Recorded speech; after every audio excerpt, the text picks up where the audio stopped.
Hola, ¿qué tal? ¿Cómo están? Bienvenidos una vez más aquí a En Trending. Yo soy Alberto García y me da muchísimo gusto saludarles y darles la bienvenida a un programa en el que vamos a estar hablando de un tema muy importante, particularmente en nuestros tiempos. Me refiero a la inmunización, este proceso que va de la mano de las vacunas, especialmente contra el COVID-19, justamente para que podamos salir del peor momento de esta pandemia en la que todos estamos inmersos. Antes de otra cosa, quiero saludar a mi compañera Paulina Gómez, quien también va a estar con nosotros en las conducciones. Pau, ¿cómo estás? Bienvenida. Platícanos un poco más del tema de hoy. Hola Beto, muy bien, gracias. Qué gusto saludarte nuevamente. También saludo a todos los que nos están viendo a través de TV UNAM. Y pues bueno, como lo mencionas, hablaremos de esta tendencia que ha estado desde hace un par de meses, que es la inmunización. Al día de hoy son más de 80 millones de personas en México las que ya están vacunadas, de las cuales solamente alrededor de 30 millones ya tienen su esquema completo y pues algunos esperan la segunda dosis e incluso la primera. Entonces hoy les platicaremos acerca de este tema y resolveremos todas las dudas en compañía de los expertos. ¿Qué te parece si comenzamos, Beto?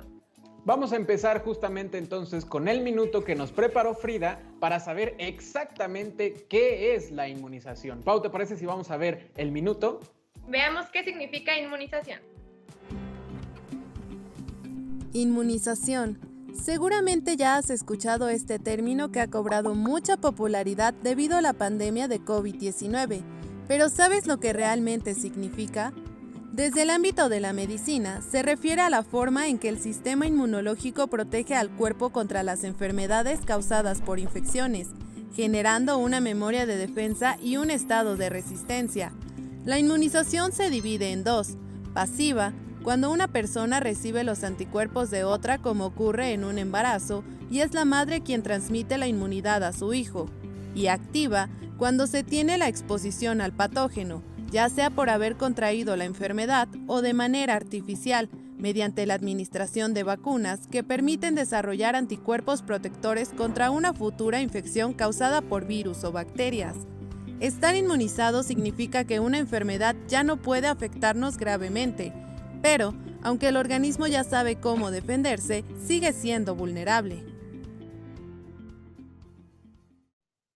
Muchos términos científicos se han vuelto parte de nuestro vocabulario prácticamente del día a día durante los últimos meses, como ya lo mencionaba Frida en el minuto: inmunización, también inmunidad de rebaño, y nos hemos puesto a hablar de variantes de virus, cosa que yo creo que a menos que uno estudiara algo relacionado a los virus, difícilmente hacíamos. Pau, todos estos elementos, insisto, de información y conjuntado con el despliegue mundial de las vacunas como respuesta a la pandemia de coronavirus en el mundo, son temas muy complejos con muchas aristas. Así como lo mencionas, Beto, pues alrededor de este tema han girado muchas posturas, sobre todo pues hablando de las vacunas, que han estado a favor, en contra, y pues lo que es una realidad es que ya tenemos año y medio de pandemia y pues ahora ya hay muchísimas variantes de COVID-19, pues de la que hablábamos también, y justo pues ya está afectando más a jóvenes y a niños. Sin embargo, pues en México todavía se trabaja para inmunizar a toda su población. De esto va la primera parte del reportaje que nos trae Yadira. ¿Qué te parece si vamos a verla? Vamos.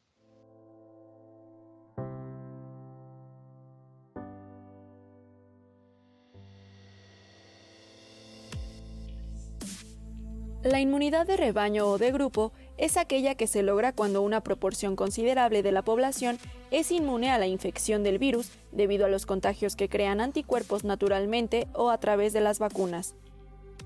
Cuando nosotros originalmente con la variante de Wuhan, en donde una persona podía contagiar a 2 o 3 personas más, en este momento la variante Delta, una persona puede contagiar entre 6 y 9 personas más.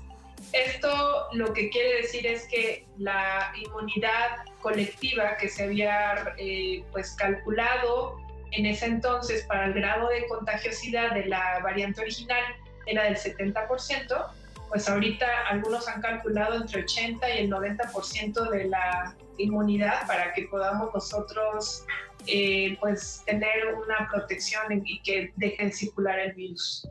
Más de un año ha pasado desde aquel 11 de marzo de 2020, cuando la Organización Mundial de la Salud declaró al COVID-19 como una pandemia.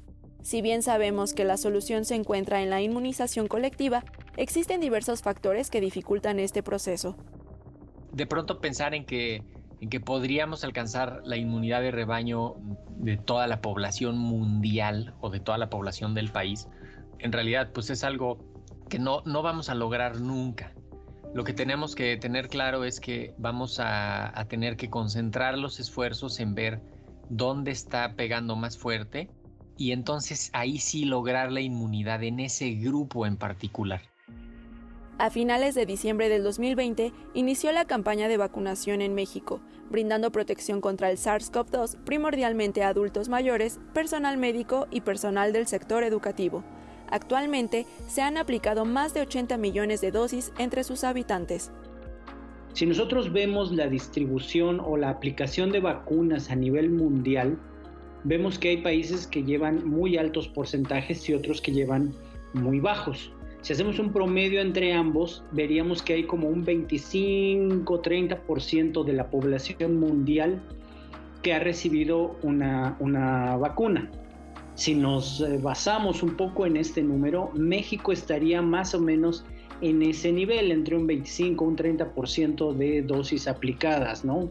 Entonces, bueno, pues vamos en el promedio mundial. Por supuesto, estas campañas se logren acelerar mucho más, siempre será mucho mayor el beneficio para todos, ¿no? No solo México, tenemos que entender que esta es una pandemia mundial y que es muy importante que las inmunizaciones, la vacunación, sea de igual manera un fenómeno mundial. Hoy en día, el país atraviesa por una tercera ola de contagios que afecta particularmente a jóvenes y niños, señal de que el proceso de inmunización ha funcionado en quienes recibieron las primeras vacunas. Pau, esta pandemia ha venido a recordarnos que el acceso a la salud está fuertemente ligado tanto a la condición económica de los países como a la geopolítica. A pesar de organismos que se crearon durante la pandemia como COVAX, de la Organización Mundial de la Salud, el cual buscaba garantizar el acceso equitativo de los países a la distribución de las vacunas, pues esta equidad no se ha logrado y los países más desarrollados han logrado y acaparado el mayor acceso a estas vacunas. Sobre esta información nos preparó Pablo una nota, la distribución a nivel mundial de la inmunización. ¿Te parece si vamos a verla? Veamos la siguiente nota. A 1 año y 6 meses de la declaración de la pandemia por el COVID-19, alrededor del mundo se cuenta con 7 vacunas aprobadas que han ayudado a enfrentar este padecimiento y a disminuir el número de muertes. Desde diciembre de 2020 se inició el proceso de inmunización. Datos de la Universidad de Oxford señalan que hasta el pasado 25 de agosto de 2021 se habían aplicado 5.000 millones de dosis en todo el mundo, lo que refleja que más de 2.500 millones de personas cuentan con al menos una dosis, es decir, el 32% de la población mundial. En cuanto a la adquisición de las vacunas, cifras de la Organización de las Naciones Unidas muestran una marcada desigualdad. Los países industrializados han acaparado un 44%, mientras que los países de bajos recursos solo han tenido acceso a un 0.4%. Los países con más dosis por cada 100 habitantes son China, Reino Unido, Alemania, Estados Unidos y Japón. En el extremo opuesto están Togo, Djibouti, Zambia, Uganda y Tanzania, todas naciones africanas que son las que menos han tenido acceso a las vacunas. Los países que hasta mayo pasado no habían recibido ningún inmunizante son Burkina Faso, Chad, Eritrea, Burundi, Tanzania en África y Vanuatu en Asia. La Organización Mundial de la Salud estableció que el objetivo común debe ser vacunar al menos al 70% de la población para 2022, pero refiere que se requieren 11.000 millones de dosis, por lo que pide a los países que conforman el G7 donar el mayor número de antídotos que sea posible para lograr la inmunización de la mayor cantidad de habitantes, y con ello, poner fin a la pandemia.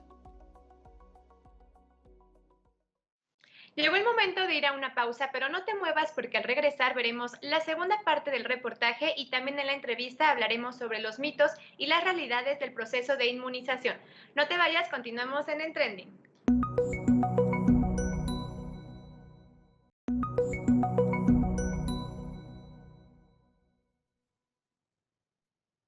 Ya estamos de regreso en Trending para seguir hablando de inmunización. Es un buen recordatorio saber que a pesar de que ya hay millones de mexicanos con la vacuna, por lo menos con una dosis, no significa que hay que bajar la guardia ante las medidas de prevención. Sobre esto nos habla Yadi en la segunda parte del reportaje. Entonces, Pau, ¿te parece si vamos a ver sobre la investigación de Yadi acerca de inmunización? Veamos la segunda parte del reportaje, Beto. Creer que la vacuna otorga el 100% de protección contra la COVID-19 y relajar las medidas sanitarias preventivas ha desatado nuevos casos de contagios, lo que dista aún más el objetivo de lograr la inmunidad colectiva. Los jóvenes en este momento apenas están empezando su proceso de vacunación. En este momento que ya todos están vacunados, o sea, todas las personas mayores de 60 años, 50 años probablemente, pues entonces los jóvenes se relajan, ¿no? Y empiezan a ir a ya actividades normales, reuniones, fiestas, no usar cubrebocas, etcétera, y entonces ellos son los que se infectan. El problema es que a mayor cantidad de jóvenes infectados, mayor cantidad puede haber, nada más por simple probabilidad, de jóvenes que están infectados graves, están hospitalizados con neumonía en terapia intensiva e incluso pueden fallecer. Un problema que tenemos también en nuestra población mexicana es que hay un porcentaje muy alto de obesidad, de sobrepeso y por lo tanto de diabetes mellitus e hipertensión que van asociados a estos problemas de obesidad y sobrepeso. Aunado a esto, el regreso a clases presenciales ha causado controversia entre quienes lo consideran necesario por el rezago educativo y quienes lo consideran un riesgo para los menores de 12 años, sector poblacional para el cual hasta el momento no está contemplado el proceso de inmunización mediante la vacuna, salvo casos que se consideren de emergencia. En los últimos meses hemos visto un incremento muy importante en el número de casos de infantes y de adolescentes contagiados por COVID, básicamente porque no han tenido actividades académicas, escolares, ni siquiera a distancia, y entonces han tenido su tiempo en otras cosas, han dedicado su tiempo a otras actividades, muchas de ellas sin control ni supervisión de los riesgos, y eso ha provocado los contagios. Llegar al umbral de inmunidad de rebaño no significa que no existan más casos de contagios, ya que todavía habrá personas susceptibles, como las renuentes a las vacunas o algunos casos en los que las nuevas variantes afecten a personas consideradas inmunes. El virus no se va a ir. El virus es algo que se va a quedar con nosotros para siempre ya. Ahorita lo que nosotros vemos con estas olas es precisamente el virus infectando a todos los sectores de la población, a todas las personas que no se han inmunizado y que no se han expuesto al virus. Esta ola va a disminuir, llegaremos a un nivel constante de contagios a lo largo del año. A lo mejor en los años venideros tendremos picos de coronavirus, como los que tenemos de influenza en ciertas épocas del año, pero eso es lo que se espera, ¿no? Y este tipo de nivel de control únicamente puede ser dado, como te mencionaba, con la inmunidad que las personas tengan. En Internet hemos estado viendo una cantidad enorme de información acerca de las vacunas y sus efectos en el organismo, que si son buenas, que si son malas, las marcas, las dosis, y bueno, tantas cosas y tanta infodemia que a veces no sabemos de dónde obtener información verídica. Es por eso que en la entrevista que está a punto de comenzar veremos los mitos y las realidades que giran en torno al proceso de inmunización en el organismo. ¿No es así, Beto? Así es, Pau, y por eso vamos a estar hablando con el maestro José Luis Maldonado. Él es médico egresado de la Facultad de Medicina de la UNAM y también profesor de esta misma facultad de inmunología, mismo caso, en el Centro Médico Nacional Siglo XXI del Instituto Mexicano del Seguro Social. Maestro José Luis, bienvenido. Gracias por estar con nosotros en Trending para hablar del proceso de inmunización. Hola, muy buenas tardes. Muchas gracias por la invitación. Muchas gracias, maestro. Y pues para comenzar con esta sesión de mitos y realidades, vamos a comenzar dándole algunas preguntas donde nos puede responder si es verdadero o si es falso para entrar de lleno a las preguntas. Por supuesto. Bueno, la primera sería, ¿las personas inmunizadas no se vuelven a contagiar? Falso. La inmunización causa efectos secundarios perjudiciales y a largo plazo. Falso. Es mejor estar inmunizado por la enfermedad que por las vacunas. Falso. Si no tengo reacciones secundarias, significa que no funcionó la vacuna. Falso. Y aquí entonces yo le haría una siguiente pregunta sobre el tema.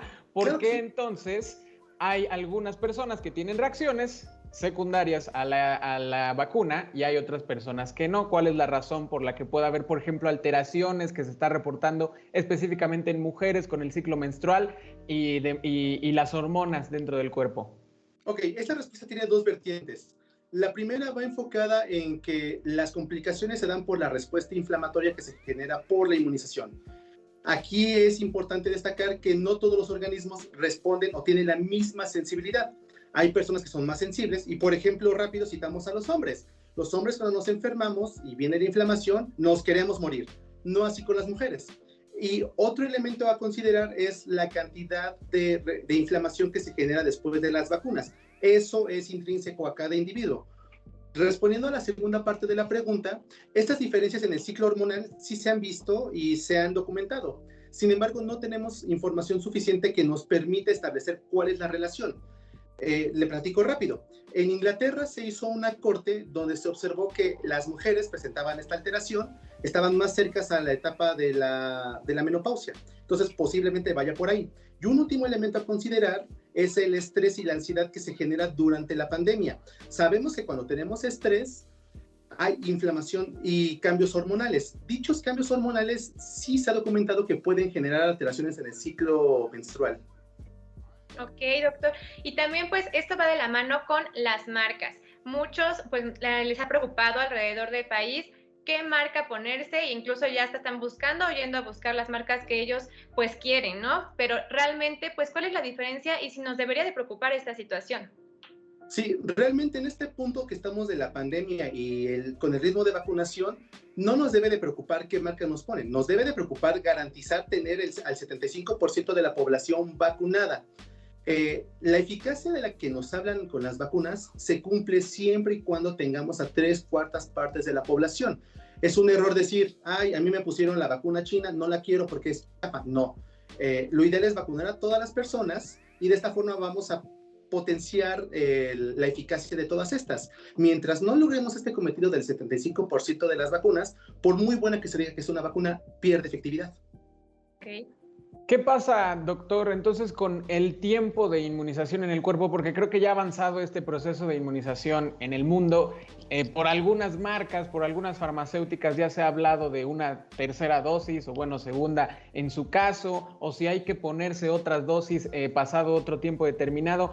¿Qué pasa con el tiempo, insisto, de inmunización, hablando específicamente de la batalla contra el COVID-19? Esta pregunta es muy interesante y realmente no tenemos información suficiente para establecer cuánto tiempo va a durar una vacuna en términos de inmunización. Esto porque por la situación se tuvieron que desarrollar sobre la marcha. Todo esto lo vamos a saber. Lo que sí es cierto es que los títulos de anticuerpos tienden a caer con el tiempo. Y lo que debemos de empezar a investigar, y ya se está viendo, es si ese descenso que tenemos de los anticuerpos y los anticuerpos basales que generamos son suficientes para protegernos con la vacuna. Eso es lo que nos debería de interesar más, pero todavía no tenemos suficiente información. Todas las vacunas cursan con ese descenso del nivel de anticuerpos. El que haya una dosis extra o no va a depender de cómo se den los resultados sobre la marcha. Y un último elemento a considerar es que es muy probable que nos decantemos por la opción de generar una segunda generación de vacunas en contra del COVID. Esto debido a las nuevas variantes. Okay. Y también pues para ir cerrando un poco con este tema, maestro, comparando al COVID-19 con otras enfermedades, pues ¿hay alguna diferencia entre el proceso de inmunización? Y si es así, pues ¿cuáles son, no? Que existan. Claro que sí, esta pregunta es muy interesante. Cualquier proceso de inmunización con vacunas tiene como finalidad generar estas proteínas que son los anticuerpos. Los anticuerpos son los que nos van a dar la inmunidad a largo plazo. La forma de obtenerlos es de distintas vías, ya sea administrando al microorganismo completo, vivo o muerto, administrando las proteínas de interés, en este caso la proteína S es la que nos importa, porque como todo buen virus requiere de una proteína para poder entrar a las células. En este caso es la proteína S. Podemos administrar pura proteína S o lo que pasa en la mayoría de las vacunas en contra del COVID, que es administrar material genético a través de otro virus que no sea el SARS-CoV-2 o a través de vesículas para que este material genético llegue a nuestras células van a generar esta proteína S y cuando el sistema inmune la vea va a decir, a usted no lo conozco, voy a montar una respuesta inmune y genero los anticuerpos. Ahora, aprovechando que tenemos estos esquemas, solo quisiera complementar con algo. Muchas veces, como ya bien dijeron, las personas buscan otra dosis de otra vacuna. Esto, desde el punto de vista teórico, es malo, no va a generar un beneficio, porque cuando yo me vacuno, genero esta proteína S para generar los anticuerpos. En el momento en el que me ponga otra vacuna que trabaja con el mismo principio, voy a forzar la producción de la proteína S, pero voy a tener anticuerpos que la van a estar bloqueando. De tal forma que esta proteína S ya no va a entrar en contacto con el sistema inmunológico y no vamos a tener el efecto de potenciación que estamos buscando. Ok. Pues es muy interesante, ¿no? Todo lo que nos está diciendo. Sí, no, doctor, lamentablemente llegamos al final de nuestra entrevista, pero le agradecemos mucho y esperamos que como nosotros, como Paulina y yo, la gente que nos esté viendo haya aprendido mucho sobre este proceso de inmunización y a usted le agradecemos por estar con nosotros para poder aclarar mucho de estos mitos y de áreas grises de información que existen respecto a la inmunización y la batalla contra el COVID-19. Gracias por estar con nosotros, doctor. Gracias por la invitación, ha sido un verdadero placer. Muchas gracias, muchas gracias. Y pues antes de continuar con nuestra siguiente nota, queremos platicarles que la UNAM sigue trabajando para tener pues más aportaciones a la pandemia y también disminuir los contagios de COVID-19. En esta ocasión pues les traigo una buena noticia, crearon un cubrebocas antimicrobiano llamado SAC-Q, que inactiva al virus SARS-CoV-2, virus que ustedes ya saben, pues es el que se provoca al COVID-19. Está elaborado de 3 capas, algodón y nanocapas de plata y cobre, y pues fue hecho en el Instituto de Investigaciones en Materiales de nuestra universidad. Pero pues, ¿qué te parece esta gran noticia, Beto? Platícanos más sobre este cubrebocas. No, es una noticia muy importante que trae la Universidad Nacional Autónoma de México en colaboración con otras instituciones, como mencionas.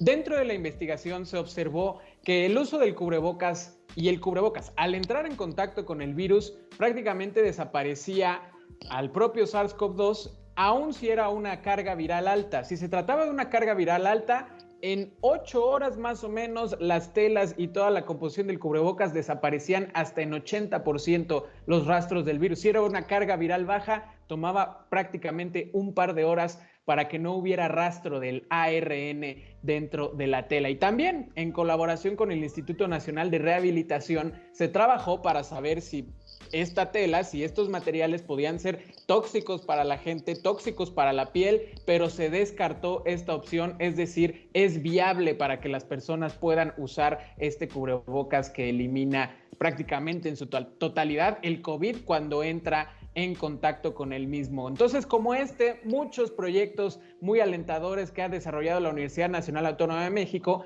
¿Qué te parece, Pau, si vamos con el proyecto UNAM que nos preparó Jesús, sobre la campaña Ponte Puma, Ponte la Vacuna, intentando generar conciencia entre la comunidad y entre la población en general de por qué hay que buscar activamente ponerse la vacuna? Pau, ¿te parece si vamos a ver la información? Vamos a verla, Beto, y pues nos quedamos con estas imágenes del cubrebocas. Vamos a ver el proyecto UNAM. La información acerca de las vacunas, dosis, farmacéuticas, laboratorios, el tiempo de protección, entre otros datos, ha sido amplia y constante. Ante esta situación, la UNAM tiene un espacio virtual para proporcionar información confiable y precisa. El Observatorio de Vacunas contra COVID-19 México. A principio de año, de este año 2021, empezamos a ver esta necesidad de proporcionar información, pero no información que se escuche en los pasillos, en los corredores, en las redes sociales, no, información científica. Esa es precisamente la motivación que nos llevó a construir esta herramienta. El observatorio es un esfuerzo colaborativo encabezado por el Centro de Ciencias de la Complejidad. Participan diversas áreas de conocimiento universitarias, así como el Instituto Nacional de Salud Pública.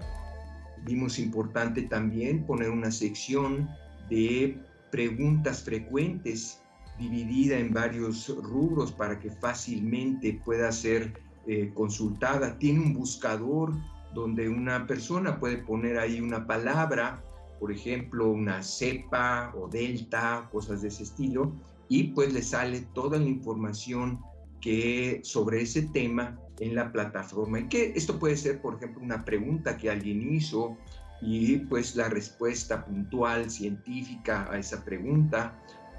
Además del observatorio, otra de las medidas para promover la vacunación es la campaña Ponte Puma, ponte la vacuna. Un mensaje dirigido a la comunidad universitaria para alentar la inmunización y, en su momento, sea posible volver a las aulas de manera presencial. Debemos de verlo, esto de la vacunación, como una protección para nosotros, sí, pero también una protección para la sociedad.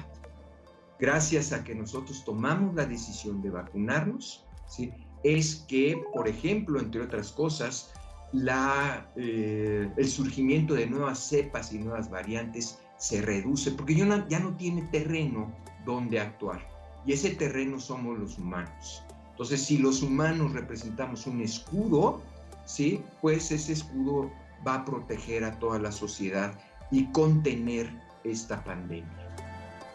Las dudas acerca de la vacunación son muchas y algunas de las respuestas las vamos a encontrar en sitios como el Observatorio de Vacunas, donde hay información científica y testimonios de personas que han sido inmunizadas contra COVID-19, datos que nos permitirán tomar decisiones informadas durante el proceso de inmunización.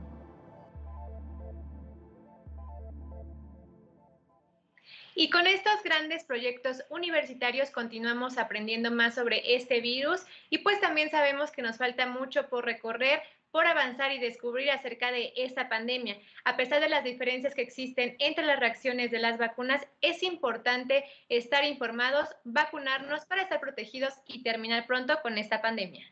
Nosotros esperamos que la información presentada el día de hoy les haya servido para aclarar algunas dudas que pudieron haber tenido sobre el proceso de las vacunas y de la inmunización. También les agradecemos por estar con nosotros y los invitamos a que nos acompañen la próxima semana, ya saben, a través de la señal de TV UNAM para más información en tendencia aquí en Trending. Gracias, Pau. Nos vemos la próxima. Adiós, Beto. Bye.